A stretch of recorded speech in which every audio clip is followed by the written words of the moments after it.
Dr. Jody Sherman with us tonight, and her topic of what does environmental sustainability in hospitals look like very much fits with our current initiative to try to move New Hampshire hospitals towards more environmental sustainability and, if possible, take on the pledge drafted by the Health and Human Services this past Earth Day. Dr. Sherman is at Yale, where she is Associate Professor of Anesthesiology as well as Associate Professor of Epidemiology. She's the founding director of the Yale Program on Healthcare Environmental Sustainability at the Yale Center on Climate Change and Health, and she's the medical director of sustainability for the Yale-New Haven Health System. She's an internationally recognized researcher regarding sustainability in clinical care, and her research interest is in life cycle assessment of environmental emissions, human health impacts, and economic impacts of drugs, devices, clinical care pathways, and health systems.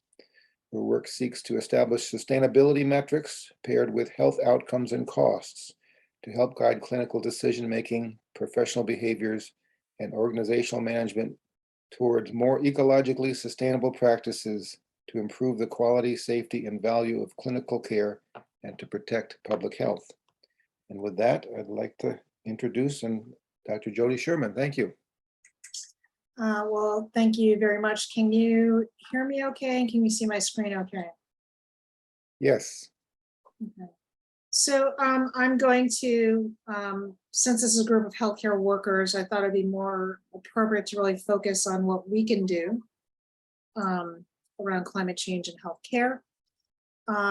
And really, when we think about as clinicians, what our goals are, it really is very patient focused, what's best for our patients. And really what all this work is about is what's also best for public health at the same time. I am a practicing anesthesiologist, like many of you or all of you, I'm sure. My interest in this work began as soon as I was hitting the, well, I was gonna say wards, not really wards, I'm in the operating room, but as a clinician in my case in training and as a resident, where it was just so fun and rewarding taking care of patients, but it's really so obvious that our stuff is coming from somewhere, it's going somewhere, it must be causing some harm, and we're wasting so much stuff. And there was literally no information available on how to make it better. And so I actually made a pact with myself that I would not practice unless I tried to make it better. So that's my journey and what brings me to this work now.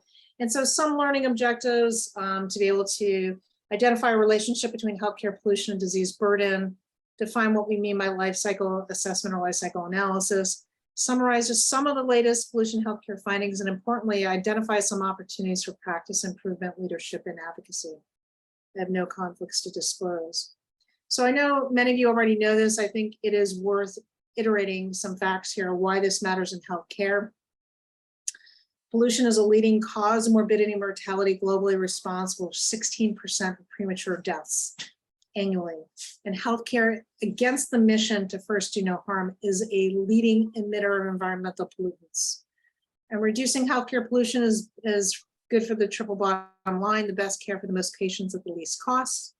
And importantly, engaging healthcare professionals like everyone here around this issue of healthcare pollution, I think can be real key for public policy and societal transformation, because everybody at some point in their life is touched by healthcare. It's a massive industry. And while a lot of this talk will be focused on climate change, there are other issues to be concerned with. This is a famous diagram, the planetary boundaries, those systems that interact on our planet to support life as we know it. In addition to climate change issues such as biodiversity loss, we're in the midst of the 6th great mass extinction, land misuse, ocean acidification. So these are all issues to be concerned about. Some of them are closely related. Now, we can reduce pollution by providing less health care. That's not the goal. We also need to increase access to health care, access to quality care, and so really address the social determinants of health. So if we provide too little, then we fall short on what we're capable of. And if we overshoot, then we're affecting the planet's abilities to regenerate itself. So there's this concept of donut economics, or trying to transform society to live between the ecological ceiling and the social foundation.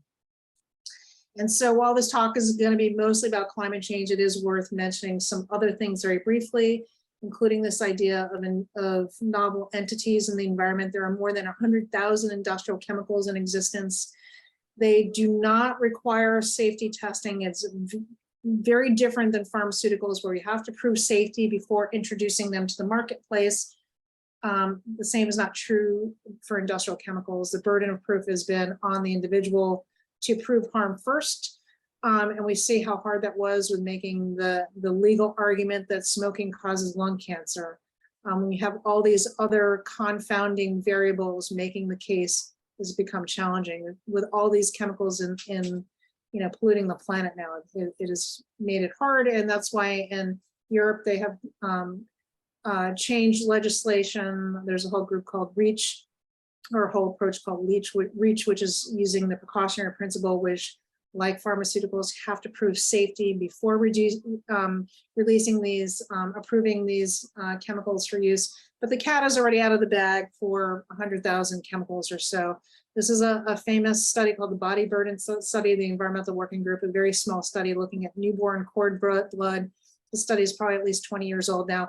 They looked for something like 267 chemicals of concern of that 100,000 in newborn cord blood samples. And what they found was virtually every single chemical in every single sample.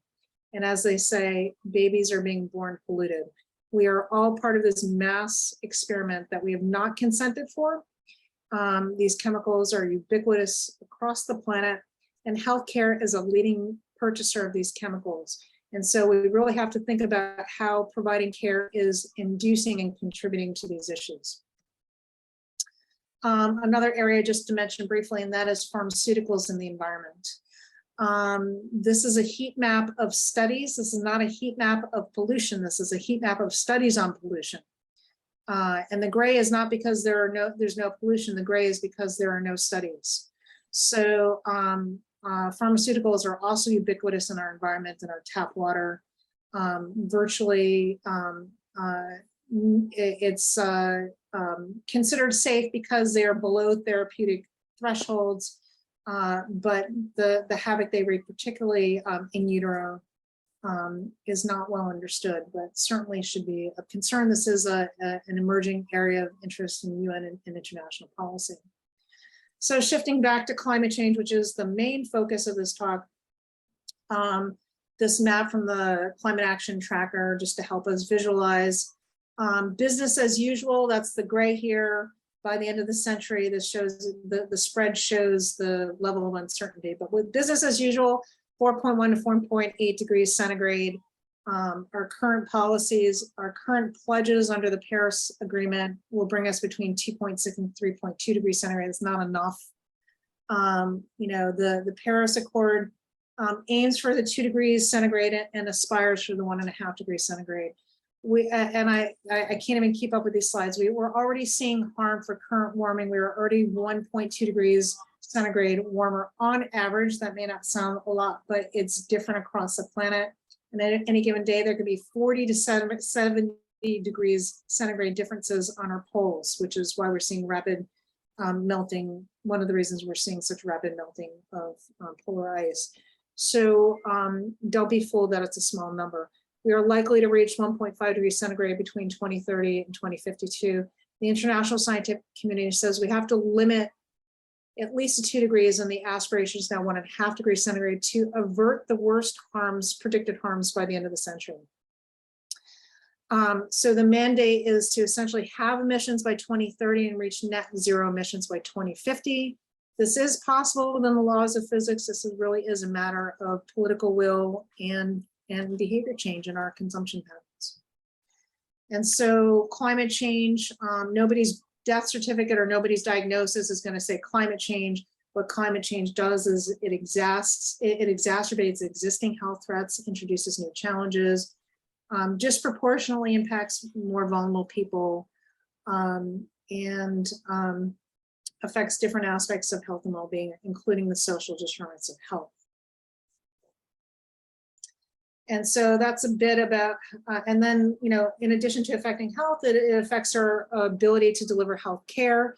These are just a couple of examples, you know, also reflect so many years I've been doing this, and Hurricane Sandy certainly affected us, not only in New York, New Jersey, and Connecticut. The year prior, Hurricane Irene, my whole street was evacuated by the National Guard 2 years in a row.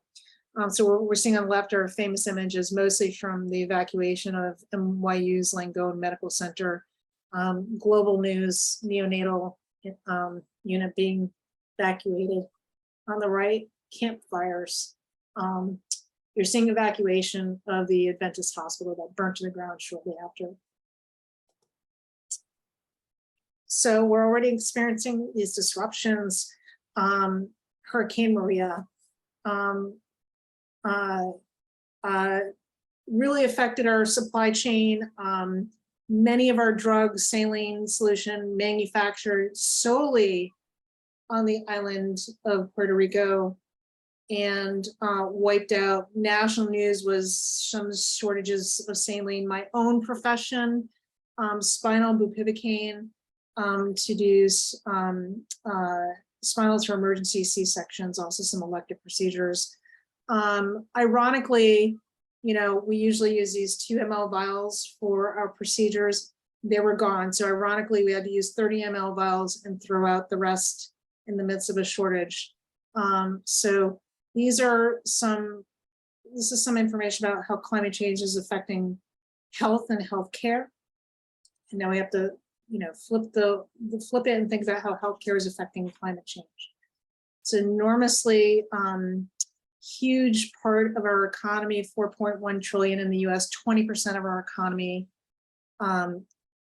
Obviously, hospitals are a big part of this footprint. They're not the only part, but a big part of this. We run 24/7, high-tech diagnostic, therapeutic equipment, very unique conditions around infection prevention. Enormous regulatory complexity and business models that drive wasteful, unnecessary consumption of resource. And then a culture of excess and where disposability is normalized. It is not normal to throw things away and create trash. There's no such thing as waste in natural systems. Waste of one system is the feedstock of another. It's called a circular economy. We'll come back to that. And, you know, we sort of get this pass in healthcare because we have this social mission to take care of individual patients. It's very rewarding. We feel good getting out of bed, going to bed at night. But what about public health? We've been ignoring that, and we can't any longer. So this is our work with the Lancet Countdown on climate change and health. Metric 3.6, we do an annual update of global greenhouse gas emissions coming from healthcare. The most recent results are using 2019 data. This will be published in October. Most recently was last October. Healthcare, 10% of the global economy, 5.2% of global emissions coming just from the healthcare industry. And rising every year, 5 to 6% is the average rise. In the US is an outlier there. And so what you're seeing on this graph here is per capita spend on healthcare and per capita healthcare greenhouse gas emissions in the US is clearly an outlier, not in a good way. We have the highest per capita greenhouse gas emissions than any other nation. This doesn't tell the whole story though, because if we had the best healthcare system, then there might be some justification until we figure out how to switch to clean energy, comprehensively electrify, figure out how to do things more cleanly, then maybe there is some justification during this great societal transformation. But we do not have the best healthcare system in the world. So this is plotting our health sector per capita greenhouse gas emissions by a measure of quality and safety. And this is through the IHME, the Institute for Healthcare Metrics and Improvement, has a healthcare access and quality index. We've done the same thing with the Human Development Index, and this year you'll see on healthy life years. The US is again an outlier and not in a good way. So the break-even point where you have the maximum healthcare access and quality and the minimum emissions, the break-even point is around 400.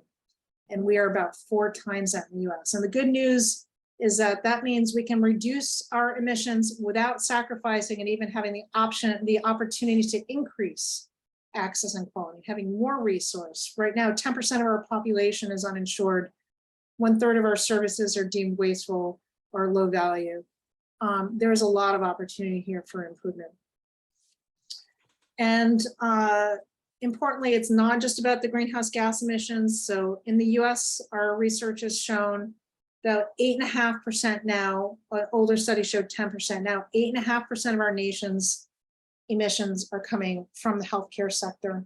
Similar fractions of toxic air emissions. If you look at greenhouse gas and non-greenhouse gas emissions combined, about 388,000 disability adjusted life years lost annually, particularly from air pollution, both air pollution and greenhouse gas emissions stemming from fossil fuel combustion.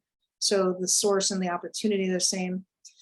This is actually similar magnitude as harm first reported by the two errors Human reported in the Institute of Medicine, now the National Academy of Medicine, back in 1999-2000, which found medical error as a leading cause of death in the US.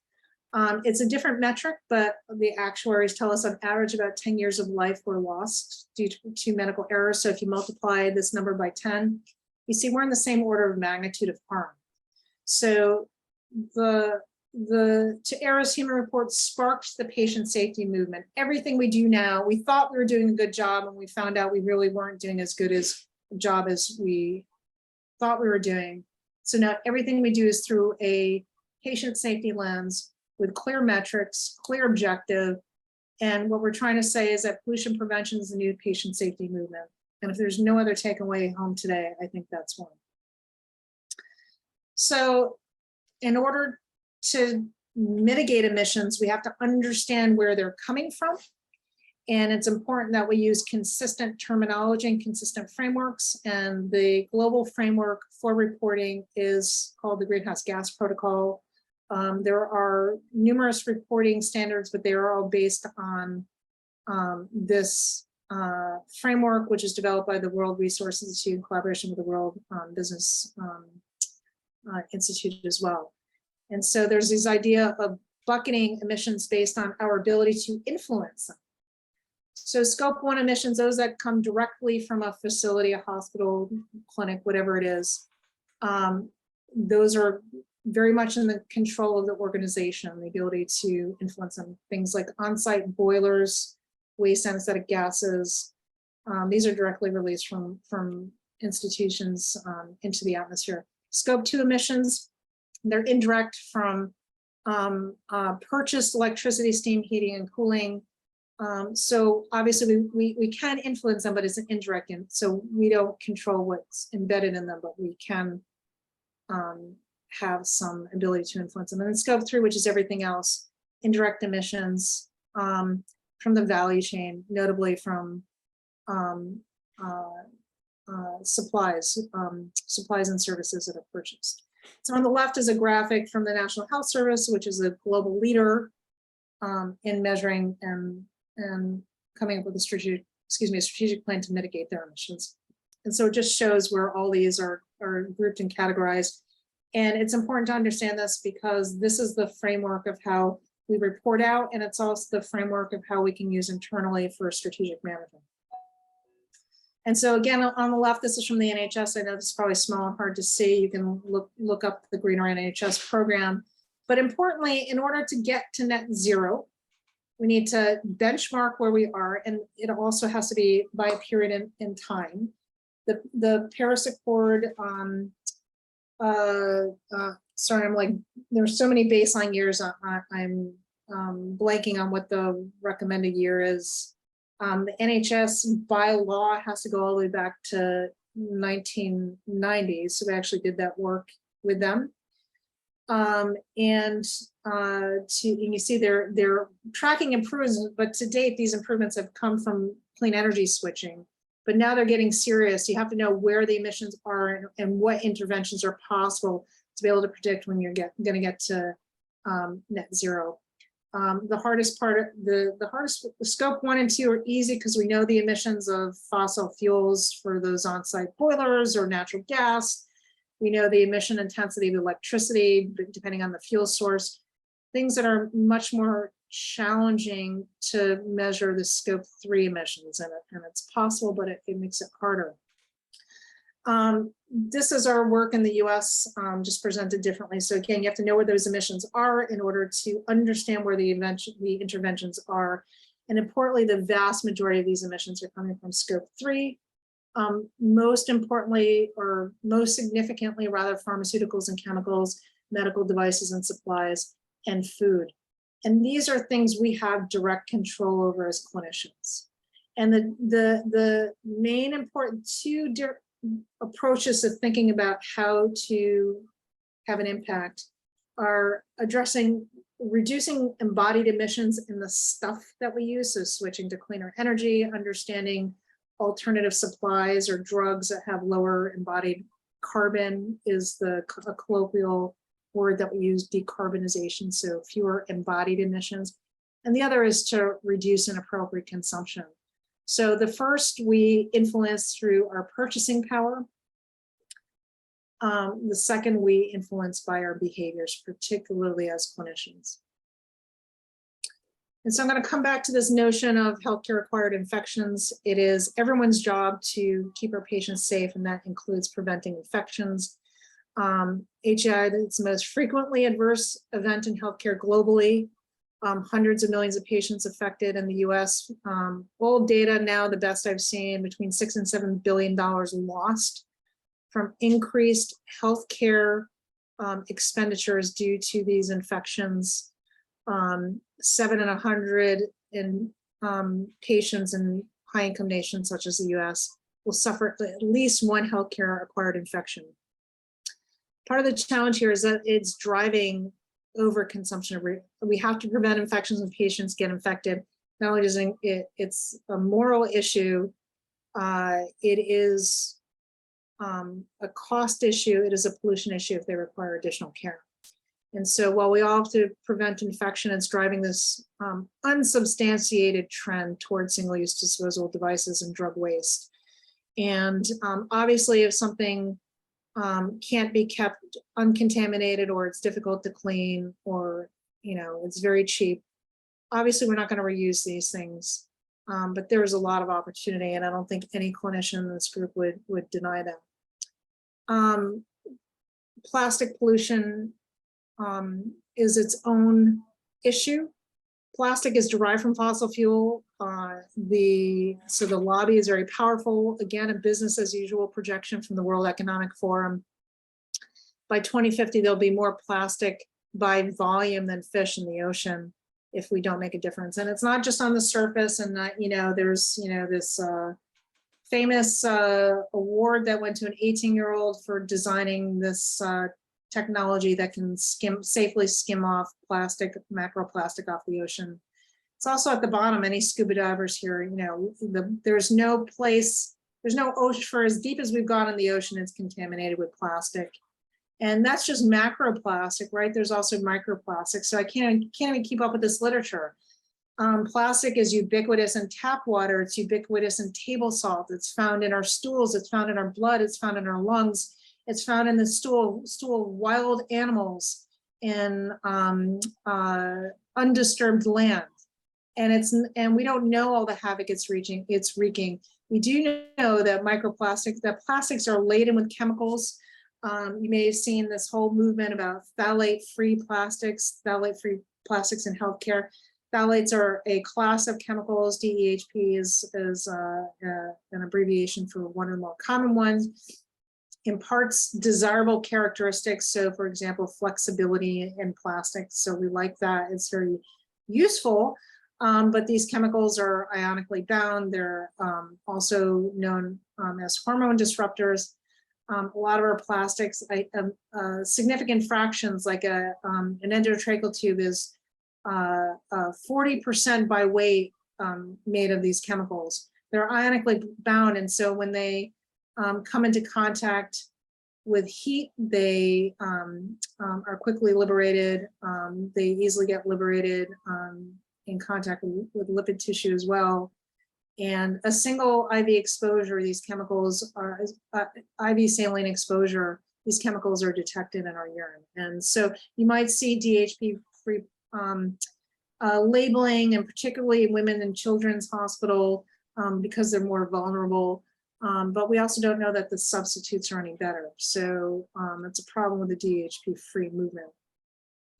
And another issue with all these disposals, not only are they made out of plastic by and large, and not just that, they're disposable complex electronics and steel and other things that are highly valuable materials that are disposable. But the disposables have led us really to rely on a complex global supply chain. Globalization is good in many ways. It reduces production and storage costs. It reduces local pollution if you're like exporting manufacturing to low-income nations. But you know, is that fair? Is that just? And there's a lack of transparency in these suppliers that have left us very vulnerable, as we've discovered with the pandemic. And the risks are similar, whether it's climate change or pandemic, that when we're so reliant on this global supply chain of single-use disposable materials, we are at risk for interruption. And so these are some famous examples. On the left, that's a hospital in Brooklyn. On the right, it's a hospital in the UK. These are wealthy, high-income hospitals. Any of us who've been on the front lines are familiar with this, or having to reuse our N95 respirators. And of course, PPE made headlines, but also obviously shortage of ventilators, video laryngoscope handles, which affected my profession as an anesthesiologist, drugs for sedation, dialysis supplies. So this is where our global supply chain has left us, and all our efforts to prevent infection that drive so much that we throw away. And we really have to think about what we mean by a disposable. What is a disposable medical device? Well, let's be clear. So just because something has a disposable label, a single-use label on it, actually does not mean it can't be reused.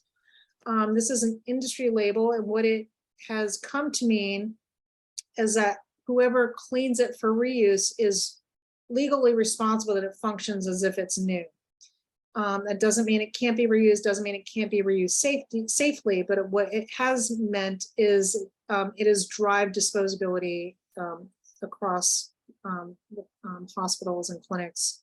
There is a third-party market that now takes these and will reprocess them. Let's talk about what reprocessing means. It actually just means cleaning a device. It also could be referred to as remanufacturing. Sometimes some repairs are made. It can occur in-house, for example, through the central sterilization supply department or by a third-party vendor, which is what it's come to mean. The original equipment manufacturers tried to push back and say this isn't safe. And there was a famous government accountability Congressional Commission report in 2008 that found that third-party reprocessed instruments pose no increased risk. The failure rate is the same. It's pretty low, and it's the same. So we can and do reuse these devices safely. Unfortunately, only 2 to 3% of these devices are approved for reuse, and a much smaller of them are actually collected. And we've written about this issue of manufacturing obsolescence. But let's go back and talk about infections. This is one type of infections, surgical site infections. If you go back in time, if you had a major surgery like a leg amputation, you had about a 95% chance of getting infected and a 40% chance of survival. Now along came Semmelweis and Pasteur and Lister and germ theory and antisepsis, and some of the most important time in the history of medicine.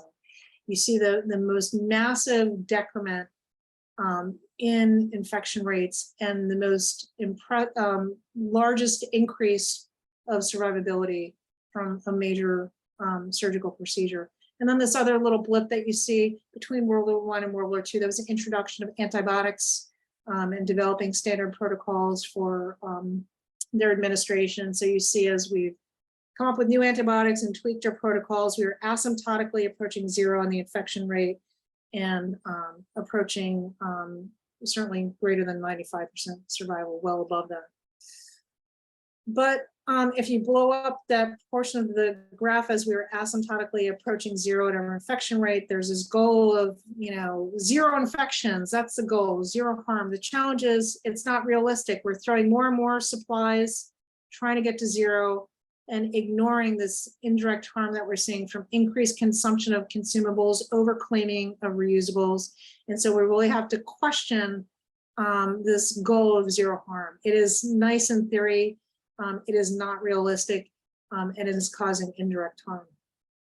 And so let's talk about infections. Their etiology is multifactorial.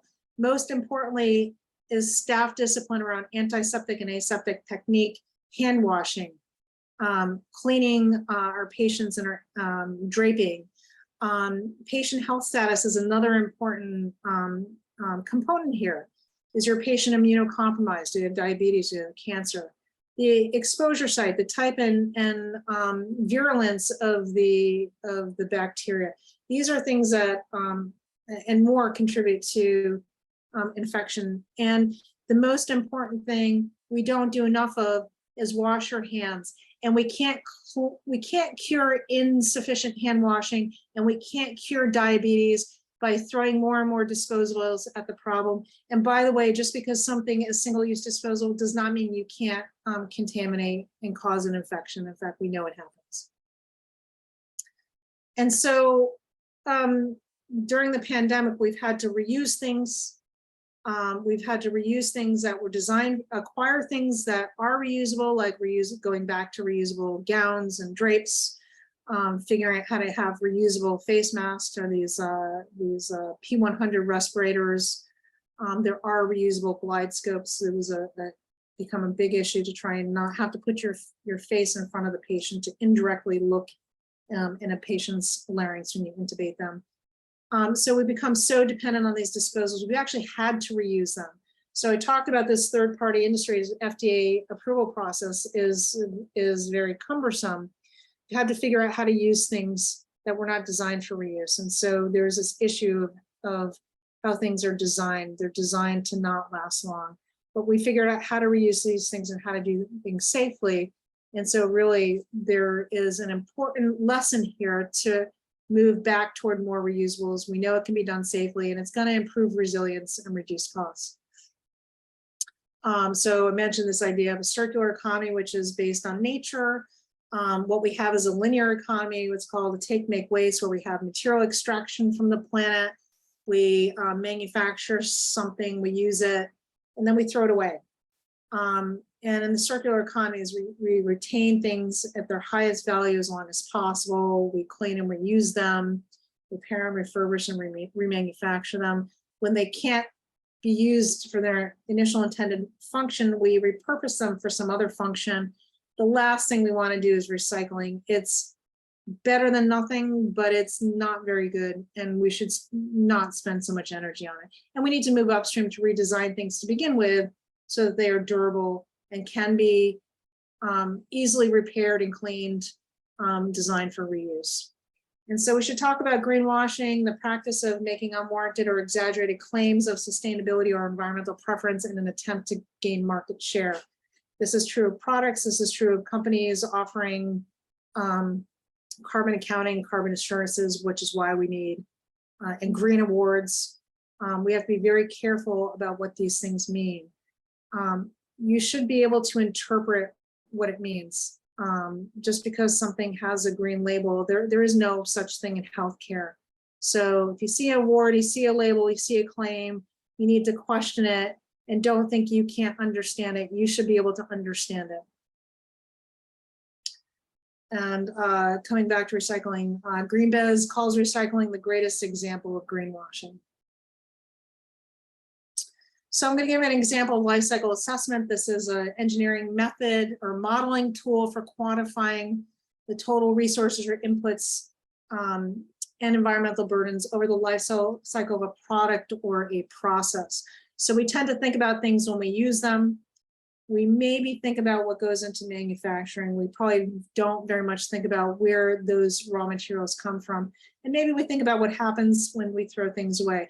But you have to think about the entire system to be able to compare things to one another and to understand where in the system the greatest burdens are, to know where to have an intervention. Is it how we use them, how we throw them away, how they're manufactured? It's not always intuitive. And again, we talk a lot about carbon emissions or greenhouse gas emissions. There are multiple environmental impacts. We have to ensure we're not simply shifting one problem to another. We have to consider as much as possible. So we use this for design and decision support. I'm gonna give you one example. We've got thousands of things that we use. This is a hot example for anyone who does intubations, whether it's anesthesia or intensive care or emergency department. There's been this massive shift towards single-use disposable laryngoscopes. There's the handle and the tongue blade, they're separate. Tongue blade goes in the mouth. The mouth is dirty. We clean and reuse silverware all the time. We'll go to restaurants. We can clean this safely and reuse it in what's called high-level disinfection, which is it's even better than your standard dishwasher. The handle is considered low level. We just have to wipe it down at the point of use.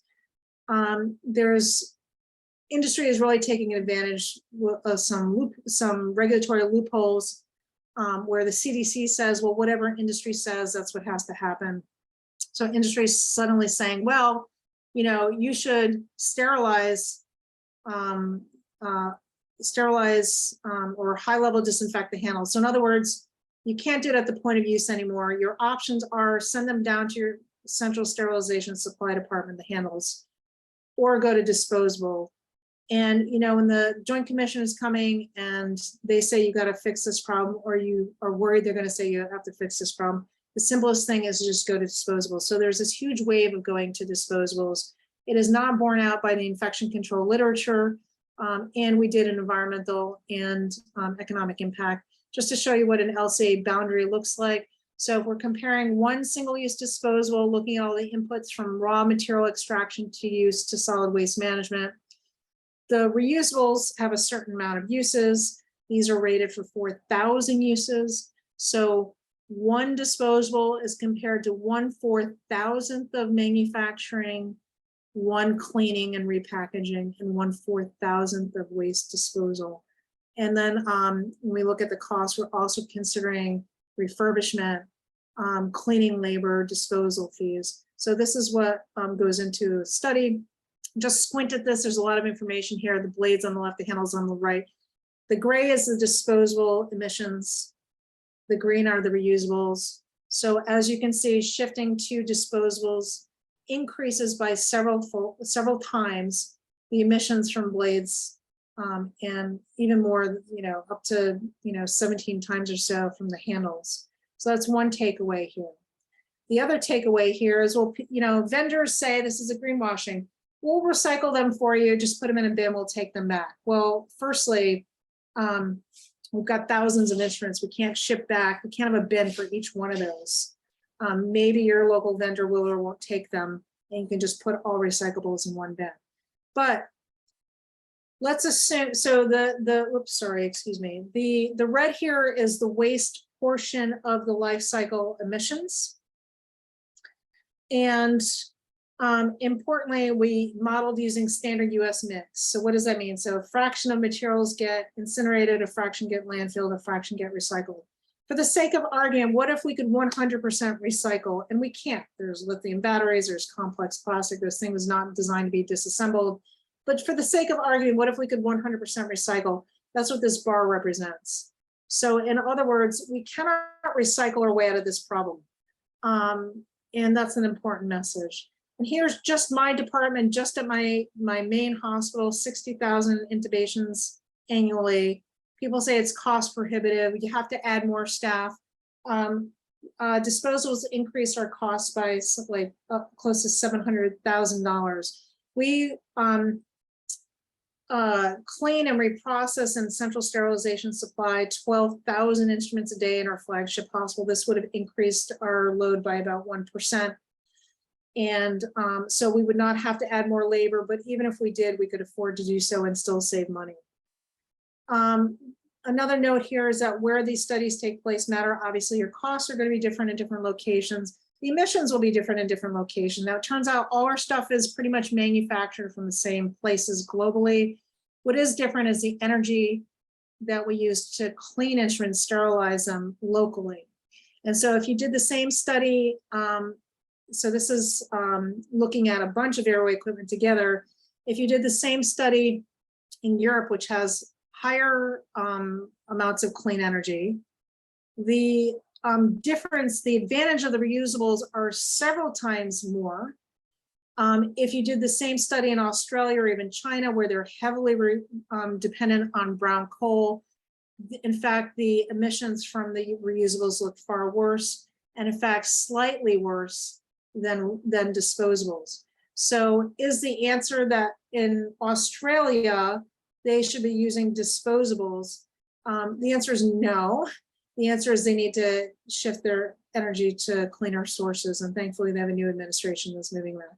So applying similar types of studies, looking at clinical care pathways, so this concept of clinical equipoise, if you have different ways of achieving the same clinical outcome, which is better from the environment?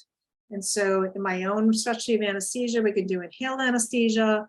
We could do what's called regional anesthesia or peripheral nerve blocks. Here you see someone's arm is getting blocked, or here someone's getting numbed up for spinal or epidural. It's a regional anesthesia approach. Or you could do a general anesthesia using just intravenous anesthesia. And so again, there's a lot of information here. Just squint at it based on our earlier studies. We assumed any way of taking care of the patient that involved inhaled anesthetics would be several times worse than any other method. And that is what we bore out. So this idea of if you can achieve the same outcomes with different means, and choose one that is better for the environment. This is a different example. My colleague, Cassie Thiel, looking at cataract removal. Now I said, don't just focus on the waste, but here the waste portion. But if you look at the right, just because it's really quite shocking, on the top, you see the trash from one cataract surgery. I can't remember, oh, this is in the US. And at the bottom, you see the trash from 93 cataract surgeries in India. The same procedure, and in fact, not part of her study, but others have shown clinical outcomes are very similar. Now it's a low risk procedure, but that's part of it, right? It's not just what's lower emissions, but you want the same or better clinical outcomes, right? And on the left, what you're seeing are LCAs comparing the UK, which is similar, actually even better than the US in terms of emissions. They have cleaner energy versus the same Arvind Eye Center. So you see, we have a lot we can learn from low-income nations in terms of delivering low carbon care and potentially having similar outcomes. And so this idea of net zero healthcare, we're all or mostly all healthcare workers here. So what needs to happen? What can we do? Now, we must obviously move upstream, haven't talked about this, to reduce the incidence and severity of disease, to decrease the amount and intensity of care that is required. So I'm an anesthesiologist, I don't do primary care, but we need more and better primary care. We need more and better public health to prevent disease to begin with. Use of resources has to be optimized. We have to assure appropriate care, avoid unnecessary investigations, unnecessary treatments. We don't do tests just because patients want them. We don't do tests just because we're curious. If it's not going to change the outcome, we don't do it. Similar to the whole antibiotic stewardship movement, we don't give antibiotics, or we should not, just because worried parents are desperate to do something that make them feel better. It's not going to, if it's not going to help the child, we don't prescribe antibiotics and limit the life of their utility for the rest of the human population. And then as health professionals, we need to encourage change through our individual practice. We need to influence our healthcare organizations that we work within, and then our professional societies and contributing to standards and policy. And so my colleague, Andrew McNeil, and I wrote a paper called the Planetary Healthcare Framework. Same concepts, just outlined differently. So, you know, reducing demand for health services. I'm just going to hit the same messages in different ways and give some examples. Reduce demand for health services. That includes addressing the social determinants of health. We lift people up. You know, everybody deserves a living wage. everybody deserves access to clean, whole foods. If we lift people up in society, it reduces demand for healthcare and reduces pollution, promoting health, preventing disease, and then better chronic disease management. People have diseases, but they can be managed better chronically. This idea of matching supply of health services to demand, meaning we're not doing inappropriate care. If somebody has care that can be done in an outpatient clinic, it shouldn't be done in a hospital that has higher emissions intensity, higher regulations, resource consumption, stewardship programs in terms of how we consume our resources as clinicians, and then reduce what's embedded in the services as well. So green operations and infrastructure, cleaner energy, HVAC setbacks, low carbon transportation. If we can bike to work, there should be biking incentive programs, or public transportation vouchers if that's an option. We talked about the circular economy and the supply chain that reduces the emissions embedded in the materials we're using. Better coordination care delivery. We don't want to send a patient goes to a primary care doctor, then they go to, then they go and see their cancer surgeon, and then they go have a separate meeting with a radiation oncologist. A lot of this care can be coordinated the same day, same clinic, using virtual care as much as possible, and having integrated technologies to support these systems. And we put together, and I'm sorry, I apologize, there's a lot of detail. I just encourage people to read this paper, which is based on that,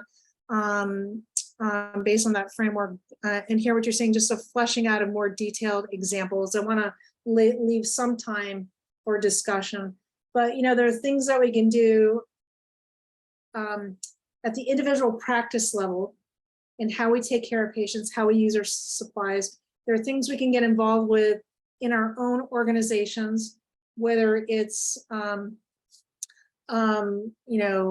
petitioning to get rid of disposable plastic in the cafeteria, getting rid of having meatless Mondays, or getting our hospitals to have a green team and infrastructure that is more systematically approaching this work. Get involved with our professional societies. My own society now has a committee dedicated to environmental health that oversees these issues. Getting involved with regulatory, and not just throwing up our hands and saying, well, the Joint Commission says, or the regulations say. Somebody wrote those. They can be influenced. They can be influenced more readily through our professional societies. So get involved with our professional societies. Not everybody can do all these things, and nor should everyone. You should do what you can when you can. The point is, everybody can do something. And so there are lots of examples. I just say go to the paper, and then just in summary of this framework. Again, we need to reduce emissions embodied in the services that we provide. I'm just saying the same things differently, including our buildings and our capital equipment need to be electrified.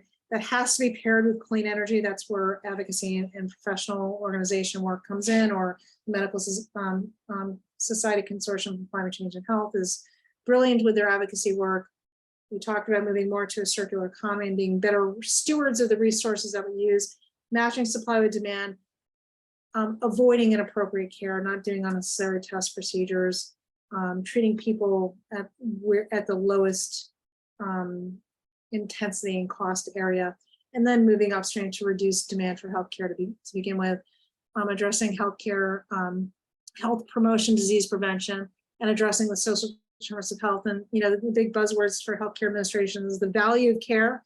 We want to maximize the value of care. We talked about the triple aim, the best care for the most patients at the least cost. It's not just financial costs. We also have to minimize the environmental and social impact. And a lot of this is this is stuff you already know, but rethinking, refusing if you don't need something, the inappropriate care, consumption of resources, reducing stuff. If we do use stuff, don't be wasteful about it. This is a silly example, but if I'm putting in an IV and I ask my resident to hand me a piece of gauze, hand me a piece of gauze, don't hand me a stack of gauze. Reuse things as much as possible. And the last thing we want to do is recycling. It's not nothing, but we spend so much energy on it because it bothers people to see this stuff. that energy is way better spent moving upstream in prevention. And I'll pause there and open for discussion. Thank you. Thank you so much, Dr. Sherman. Please enter questions you have for Dr. Sherman in the chat, and I'll go ahead and start by asking a question. Which one do I say first? Well, we've been hearing from other speakers and learning other great things too. And one thing that came up, and maybe you've already made that transition, but one of the anesthetic gases has extremely higher greenhouse gas effect than others and lasts for 10 years versus 1 year. Is it cisflurane, I think, maybe? I'm not sure the exact name, but has Yale been able to reduce their use of that anesthetic gas? Yeah, so firstly, all inhaled anesthetics are potent greenhouse gases. The two worst offenders are dust rain and nitrous oxide. They're different classes of drugs used somewhat differently. Nitrous oxide is also used in dentistry. Some proceduralists have, in some institutions, can use it. It's used a lot in labor and delivery for analgesia. It turns out that, so both should be avoided. Nitrous oxide, it turns out that 97% is lost through the central piping, and you can, a really important action would be to get your institution to decommission your central nitrous oxide piping and move to portable tanks. You don't need many portable tanks. It's not hard to do the math. You know, there are multiple, three health systems on 3 separate continents found the same thing, looking at comparing their procurement to the utilization rates. And that is between 70 and 97 and 99% of this drug is lost in the infrastructure through leaking manifolds. So that's an important intervention. In terms of desrame, yeah, I mean, our research helped elucidate the fact that this particular drug had significantly higher emissions on a life cycle basis, 20 times that of sevoflurane or isoflurane, and all of them 4 orders of magnitude more than an intravenous alternative propofol. So all inhaled anesthetics are an issue. In addition to nitrous oxide, desrame is the other outlier. It turns out it's also the most expensive. My institution was the first to get rid of it. This was done almost a decade ago now in 2013. Saved our health system $1.2 million annually. Just my flagship hospital, the equivalent of 360 cars off the road. And that was back in 2013. Great, yeah, I think that sustainability committees ought to ask for a 10% commission on all the savings they end up producing for the hospital. Yeah, and I just want to follow up on desrame, because I know there's a lot of groups now who are like moving to, you know, make desrame illegal and trying to pass legislation. I think that is a mistake. Firstly, desrame is not the problem. Inhaled anesthetics writ large are an issue. And when you start telling practitioners what they can and can't do, you're gonna get a lot of resistance. We've already seen this in my own profession. So I think this movement to ban a drug or make it illegal. Now, I do strongly advocate for eliminating it or to avoid it. But I will tell you, through the ASA, I'm the chair of our Committee on Environmental Health, and working with similar people globally. Moving to ban desrame it's not the problem, and it's going to create a backlash, particularly in the United States. Let me read some of the other questions here. I've been not paying enough attention, excuse me. Joint Commission and CMS require metric measurement. Would similar metrics for hospital system to report their waste or report a measure of greenhouse gas emissions be worthwhile to advocate them to require? 1000% yes. Yeah.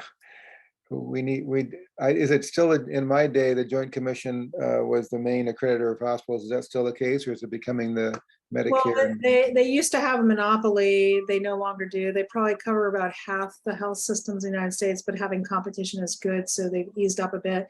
They have a brand new head, John Perlin. He also serves on the National County Medicine Action Collaborative. He's very committed to solving this problem, and I've told him flat out, as I'm sure many people in this group would, the Joint Commission is part of the problem.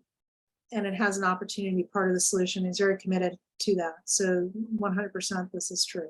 Yeah, hopefully important players like the National Academy of Medicine can be working with the Joint Commission on things like this. Another one from Tina. Thank you, Dr. Sherman. Is there a nationwide effort to identify processes to reuse and recycle, etc., for common materials used in hospitals versus each institution duplicating effort? So are you talking with other institutions and sharing your knowledge on these things? Well, I'm giving talks such as this, but there are institutions who are doing very good jobs. So there's something called the Healthcare Medical, something like the Healthcare Medical Plastics Council, something like that. So it is possible to reclaim even IV tubing and IV bags, but it's 100% dependent on your local vendor. It's not that these materials can't be reclaimed and recycled. It's, do you have the local capacity? Most locations do not have that capacity. Recycling, and then the market has recently crashed, and so I am not a big fan of recycling. I think more importantly, yes, we can reuse things. There is no fix it all across the board. It's device by device, but it needs to be a reframing and approach and shaking up of how we do things.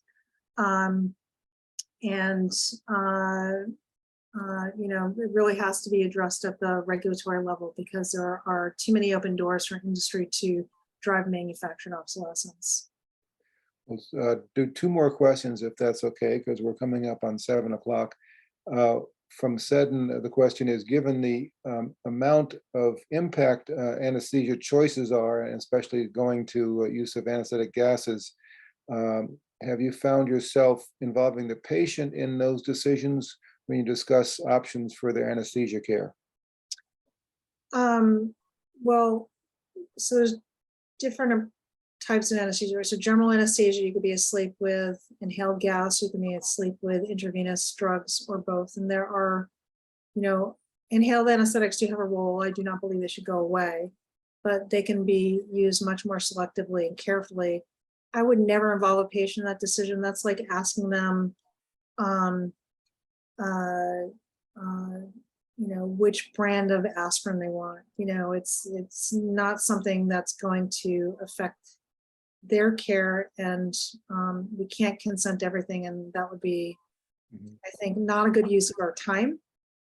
Where consent like that, I think, gets really interesting is in maternity care and labor and delivery. In the US, since the introduction of epidurals, we've been very heavy on epidural used for analgesia, and nitrous oxides started to fall by the wayside. Country like England the UK is very heavy. Like, they've never gotten away from nitrous oxide use. The vast majority of their national inhaled anesthetic footprint is from nitrous oxide, and the vast majority of that is consumed in maternity and labor care. So we've written that, and in fact, the use for nitrous oxide for labor analgesia, it is well documented, fails. About half those patients convert to epidurals. So can we be even more selective with offering it? And this is, culturally, this has raised a lot of, made people very angry in the UK, and saying, well, you should, consent the patient if you're not going to offer it, or I forget the exact wording that I saw in some reply to an article recently. And I thought, wouldn't it be interesting if you consented patients between epidurals and nitrous oxide analgesia, and included greenhouse gas emissions as they're bringing a child into this world? What choice would they make? So that raises an interesting question.